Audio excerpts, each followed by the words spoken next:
नमस्कार दोस्तों, आज हम मंगल के 12 भाव के हिसाब से क्या रिजल्ट आते हैं इसके बारे में चर्चा करेंगे। तो आगे बढ़ने से पहले हम ये चर्चा कर लेते हैं और ये जान लेते हैं कि मंगल के शुभ और अशुभ होने के कारण क्या होते हैं और शुभ मंगल क्या हमारे जीवन में एक रिप्रेजेंटेशन करता है, क्या हमें दर्शाता है कि अगर मंगल शुभ है और जब मंगल अशुभ है तो क्या प्रॉब्लम देता है। सबसे पहले ये समझना जरूरी है।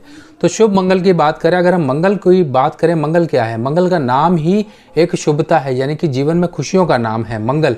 हर एक मंगल कार्य में मिठाई का बांटा जाता है, यानी कि खुशियों का मौका होता है। और अमंगल, मंगल यानी कि जब वो मंगल अमंगल का रूप ले लेता है, यानी कि एक खराब मंगल हो जाता है, तब वो परेशानियां लाता है। परेशानियां क्या? स्वास्थ्य की परेशानियां ला सकता है, कोई ब्लड रिलेटिव प्रॉब्लम ला सकता है, आपके परिवार में जो संबंधी है उनके साथ आपके मतभेद खड़े कर सकता है। बहुत सारी परेशानियां जो हैं मंगल के खराब होने से जुड़ी होती हैं। मंगल यानी कि आपके हर समय, जिसे कहते हैं जीवन में कुछ ना कुछ मुसीबतें, हर एक खुशी के मौके के आने के बाद कुछ ना कुछ मुसीबतों का सामना करना पड़े। कोई भी काम, जिसे कहते हैं कि एक कोई अच्छे काम करने चलो तो परेशानियां हमेशा मुंह खोले खड़ी रहती हैं। तो समझ लीजिए आपका मंगल खराब है, मंगल खराब है।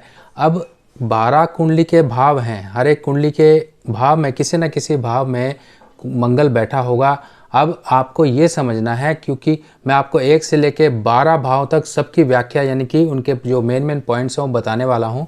तो आपको समझ जाना चाहिए कि अगर आपकी कुंडली में इस खाने में मंगल बैठा है तो शुभ असर क्या देगा, अशुभ असर क्या देगा, इसकी चर्चा करते हैं। तो मंगल खाना नंबर 1, अगर मंगल खाना नंबर 1 में होता है तो ऐसे केस में ये बड़े भाई को दर्शाता है। या तो खुद ये बड़ा होगा या तो इसका कोई बड़ा भाई होगा, यानी कि ये परिवार का हो सकता है, बड़ा भी हो सकता है। तो ऐसे केस में ऐसे व्यक्ति के ऊपर काफ़ी जिम्मेवारियां आती हैं और ऐसा व्यक्ति अपने परिवार की जिम्मेवारियां, यानी कि अपने से जुड़े भाई या बहनों की जिम्मेवारियां अपनी लाइफ टाइम वो निभाता रहता है। और खाना नंबर 1 के मंगल के लिए ये कहा गया है कि ऐसा व्यक्ति किसी से फ्री में, मुफ्त में कुछ ना ले, नहीं तो मंगल खराबियां क्रिएट करेगा और आपके दिमाग में हमेशा उल जलूल चीज़ें, यानी कि गुस्सा, एक मंगल की एक एनर्जी जो कि डिस्टर्ब हो चुकी है उसको बनाए रखेगा। यानी कि ऐसा व्यक्ति कई बार काफ़ी गुस्सैल भी देखे जाते हैं और ऐसे गुस्सेपन में, उतावलेपन में वो काफ़ी मौके हाथ से गंवा देते हैं या फिर अपने लिए परेशानियां खड़ी कर लेते हैं या लोगों से मतभेद कर देते हैं। ऐसे लोग गुस्से के कारण अपने परिवार में भी नहीं बना पाते हैं, अपने कुटुंबियों के साथ वो लड़ते रहते हैं। खाना नंबर 1 के मंगल के ये नेगेटिव प्रभाव हैं। बाकी पॉजिटिव प्रभाव ये है कि ऐसा व्यक्ति अपनी जिम्मेवारियों के साथ जीता है, अपनी जिम्मेवारियों को प्राथमिकता देता है और ऐसी जिम्मेवारियां उनको, यानी कि रस्सी जल जाती है पर बल नहीं जाता। चाहे इनको कुछ भी कह लो, ये अपनी जिम्मेवारियों से कभी पीछे हटते नहीं है। आपने देखे होंगे कि इंसाफ प्रिय लोग, यानी कि इंसाफ करने वाले, दूसरों के साथ इंसाफ या फिर अपने परिवार वालों के साथ या फिर कहीं पर भी, अगर मान लीजिए कहीं पर कोई झगड़ा हो रहा है, कहीं कुछ हो रहा है, कहीं पर बीच में मध्यस्थता करनी है, यानी कि इंटरमीडिएट बनना है कहीं पर, तो ऐसे व्यक्ति खाना नंबर 2 के मंगलवार आमतौर पर देखे जाते हैं। यानी कि दूसरों के लफड़े में पड़ जाते हैं और बीच में इंटरमीडिएशन, यानी कि मीडिएटर का काम करते हैं। और कई बार ऐसे लोग, जिसे कहते हैं कि ऐसे लोगों को बेइंसाफ़ी, यानी कि किसी के साथ गलत होना बिल्कुल भी पसंद नहीं होता है, ये उसका विरोध करते हैं। खाना नंबर 3 के मंगल की बात करें तो ये एक ऐसा मंगल है, कई बार व्यक्ति को अपनी योग्यता का नहीं पता होता है, अपनी पावर का नहीं पता होता है, अपनी काबिलियत का नहीं पता होता है। और कई बार ऐसे लोग अपनी काबिलियत की एक अच्छी परख ना होने के कारण मार खा जाते हैं। यानी कि उनके पास सारी काबिलियत है, सब कुछ है, यानी कि एक कैदी शेर, यानी कि एक पिंजरे में बंद शेर या फिर चिड़ियाघर के शेर की तरह इन लोगों की कई बार लाइफ बन जाती है। इनके पास सब कुछ है पर इनकी सोच कहीं ना कहीं इनको रोकती है। खाना नंबर 4 के मंगल के लिए यहाँ पर ये मंगल बद की स्थिति बन जाती है, मंगल खराब की स्थिति बन जाती है। और ऐसा मंगल या तो भाई बहनों की कहीं ना कहीं हानि करता है, उनके साथ कहीं ना कहीं दिक्कतें क्रिएट कर देता है और कई बार अपनी औलाद को लेके परेशानियां कर देता है। तो कई बार आपने देखा होगा कुछ लोग औलाद के इलाज में ही दिन भर लगे रहते हैं, कोई काम नहीं, यानी कि एक जो दिमाग की एक कंसंट्रेशन है वो डिस्टर्ब हो चुकी होती है कि कहीं ना कहीं उनकी औलाद परेशान है। औलाद संबंधी दुख इनको काफ़ी ज़्यादा मिलते हैं। अगर हेल्थ की बात करें तो मंगल 4 का जो होता है वो खाना नंबर 4 मंगल एक पेट की समस्याएं काफ़ी ज़्यादा देता है। अब मंगल 5 के बात करते हैं। मंगल अगर खाना नंबर 5 में है तो ऐसे व्यक्ति से कभी भी कोई भी व्यक्ति शत्रुता करे, यानी कि दुश्मनी रखे या फिर उसके खिलाफ कोई गलत काम करना चाहे तो ऐसे व्यक्ति खुद ब खुद ही बर्बाद हो जाते हैं। यानी कि दुश्मन कभी इनके खिलाफ कोई भी साजिश नहीं रच पाते हैं। ये दुश्मनों पर विजय पाने वाले व्यक्ति होते हैं। मंगल खाना नंबर 6 की बात करें तो उससे पहले आपको एक बात बताता हूँ कि कई बार आपने लोग देखे होंगे कि दूसरों की मदद के चक्कर में अपना नुकसान करा लेते हैं।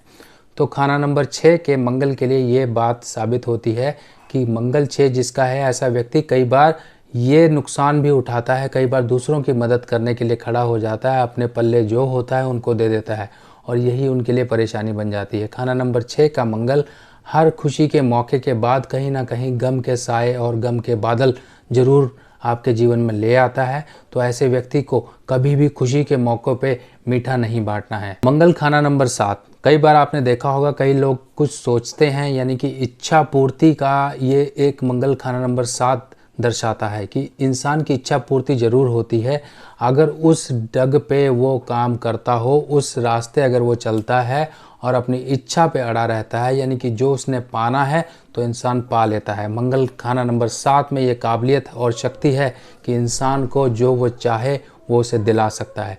बस इंसान पीछे इस बात से रह जाता है कि कहीं पर उसने उस एरिया में मेहनत करनी छोड़ दी या फिर पीछे हट गया तो ही वो वंचित रह पाता है। मंगल जिसके खाना नंबर 8 होता है, तो ऐसा मंगल यानी कि कहीं ना कहीं परिवार में ज़्यादा मृत्यु दिखाता है और कई बार ऐसा मंगल भाई बहनों की एक एज डिफरेंस काफ़ी ज़्यादा कर देता है। हो सकता है कि एक भाई अगर 4 साल का है तो दूसरा हो सकता है 8 साल के गैप में पैदा हुआ हो, 6 साल के गैप में पैदा हुआ हो, या फिर कोई ना कोई बीमार रहता हो, या फिर इससे पहले या इसके बाद कहीं ना कहीं किसी भाई की मृत्यु हुई हो। तो ये एक मंगल खाना नंबर 8 का मौतों का घर भी है और मंगल खाना नंबर 8 में खास कर ये चीज़ें परिवार में देता ही देता है। जिसकी भी कुंडली में मंगल खाना नंबर 9 में है, ऐसे केस में खाना नंबर 9 यानी कि बृहस्पति के पक्के घर में बैठा हुआ मंगल, ऐसे व्यक्ति को कभी भी नास्तिक नहीं बनना है। और खाना नंबर 9 का मंगल काफ़ी शुभ होता है, यानी कि ऐसे व्यक्ति को कभी भी किसी के आगे हाथ फैलाने की नौबत नहीं आती है। ऐसा व्यक्ति अपने अंदर ही यानी कि अपने में ही इतना सक्षम होता है कि उसको कभी भी आर्थिक मदद के लिए किसी के आगे हाथ ना फैलाने पड़े। कई बार ऐसे लोग जिसे कहते हैं गुंजाइश करने वाले होते हैं, जैसी स्थिति होती है उसी हिसाब से अपना निर्वाह करने वाले होते हैं, जीवन जीने वाले होते हैं, ताकि इनको किसी के आगे हाथ ना फैलाना पड़े। मंगल खाना नंबर 10 यानी कि ये शनि के घर में बैठा हुआ है और जैसा भी कुंडली में शनि होगा उस हिसाब से मंगल आपकी कुंडली में रिजल्ट देने वाला होगा। अगर शनि खराब हुआ तो मंगल भी खाना नंबर 10 का यहाँ पर बैठा उच्च अवस्था का भी आपके लिए खराब रिजल्ट देगा। तो मंगल के असर को जागृत रखने के लिए उपाय के तौर पे ये कहा गया है कि आप हिरन पालें। अब हिरन आप पाल नहीं सकते तो उसका अल्टरनेट ये है कि आप पीतल के बने हुए हिरन, अगर हो सके तो 10 हिरन जरूर घर में आप सजा के रखिए। इससे आपके लाइफ में एक रफ्तार आपको मिलेगी, आपके करियर लाइफ में आपको अच्छे रिजल्ट मिलने शुरू होंगे। खाना नंबर 11 के मंगल के लिए एक चीज़ यहाँ पर काफ़ी इंपॉर्टेंस रखती है कि कुंडली में शनि, बृहस्पति और बुध ये 3 ग्रह कैसे हैं। अगर ये 3 ग्रह कहीं पर भी खराब हो रहे होंगे तो ऐसा खाना नंबर 11 का व्यक्ति यानी कि ऐसे व्यक्ति के साथ उसकी औलाद के झगड़े काफ़ी ज़्यादा होते हैं, यानी कि औलाद से नहीं बनती है। खाना नंबर 12 का मंगल काफ़ी शुभ है और अच्छी अवस्था का है और यहाँ पर ये खाना नंबर 12 का मंगल राहु को कंट्रोल करके रखता है, क्योंकि खाना नंबर 12 में मंगल ये कहा गया है कि ऐसा महावत जो कि हाथी के ऊपर बैठा हुआ है, हाथी यानी कि राहु यहाँ पे कंट्रोल रहता है। पर अगर आपने कहीं से भी शराबखोरी, नॉनवेज और ये बदनीति का साथ किया तो यहाँ पर राहु एक्टिवेट हो जाएगा और मंगल के प्रभाव कम हो जाएंगे, यानी कि राहु जो आपके जीवन में परेशानियाँ लेकर आएगा। और खाना नंबर 12 का मंगल जब खराब होता है तब ऐसे व्यक्ति के खिलाफ झूठी अफवाहें काफ़ी ज़्यादा फैलती हैं, यानी कि कहीं पर कॉन्स्पिरेसी कर रहा है। अगर आप कहीं जॉब प्लेस में हैं तो आपके खिलाफ झूठी अफवाह फैला दी, बेमतलब में ही आपके ऊपर एलिगेशंस लगवा दिए। ये सब चीज़ें खाना नंबर 12 के अशुभ मंगल के कारण होते हैं। अब हमने सारी चीज़ें समझी कि मंगल हमारे 12 खानों में किस तरीके से रिजल्ट करता है। हमें मंगल को शुभ कैसे रखना है ये समझिए। मंगल को शुभ रखने के लिए चंद्रमा की मदद ली जाती है। आप चांदी का छल्ला पहन सकते हैं, उसके अंदर एक सोने का कील लगा हो, एक तांबे का कील लगा हो, या फिर 3 धातु का छल्ला आप पहन सकते हैं जिसके अंदर सोना, चांदी और तांबा बराबर मात्रा में मिला हो, 1-1 ग्राम के आसपास, वो आप रखिए। मंगल बद के यानी कि मंगल खराब होने के प्रभाव को दूर करने के लिए चांदी का चौकोर टुकड़ा आप अपनी पॉकेट में हमेशा रखिए। और जब भी मौका मिला करे आप 400 ग्राम चावल दूध का छींटा लगा के मंगलवार मंगलवार मंगलवार ऐसे करके 7 मंगलवार लगातार जल प्रवाह करते रहें, क्योंकि चंद्रमा ही मंगल के दोषों को दूर करने के लिए काफ़ी मददगार सिद्ध होता है। यानी कि मंगल बध का उपाय चंद्रमा से किया जाता है। और आपके आसपास कहीं पर भी कोई विधवा स्त्री है तो उसके पैरों को छू के उससे आशीर्वाद लेते रहें, और इस तरह से विडो लेडी के कभी भी अपशब्द ना सुने, उनको प्रताड़ित ना करें, उनसे कभी भी जिसे कहते हैं उनको रुष्ट ना करें। आप उनका आशीर्वाद प्राप्त करते रहेंगे तो मंगल आपका सही रहेगा। तो दोस्तों, आज की वीडियो आपको कैसी लगी ज़रूर मुझे कमेंट सेक्शन में बताइएगा। नेक्स्ट वीडियो में फिर मिलते हैं, तब तक के लिए आज्ञा दीजिए। नमस्कार।